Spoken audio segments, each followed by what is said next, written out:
राधे राधे। सकाळु उठिकी पुओ को स्कूल छाड़वा जाइली। एठी ताको स्कूल छाड़िली ता भितर नहीं कि आ स्कूल रो व्यू टिके आपन को देखैदेली। देखंतु एटा ता स्कूल। तापर सेठु आसी बाटर माछ नहीं आसतिली। आसिकी मुड़ी डालमा सेव खाई देथिली। माछ धोई लुण हल्दी गोलेकी ताको भाजी देथिली। अधा भाजी आ अधा कड़े रे पकईची। एठी माछ बिहन को भी लुण हल्दी गोलेकी भाजी देथिली। तापर पखाल माछ भजा माछ मंजी ताको सब खाई देथिली। पखाले टिके लेंबू न चिपुले तो भल लगे आप जानते।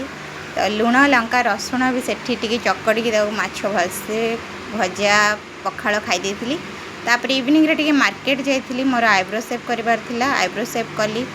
आइसक्रीम दीटा खाइथिलु मा पुओ तार गोटे मोर गोटे। तापर सेठु मोमो स्टॉल रे पहुँची मोमो हाफ प्लेट खाइथिलु। सेटा शूटिंग करनी। तापर राति रे भात माछ तरकारी करथिली। माछ भजा यही सब रात रे खाई देथिलु। जदि वीडियो भल लगे लाइक शेयर सब्सक्राइब करंतु। रहिली बाय बाय।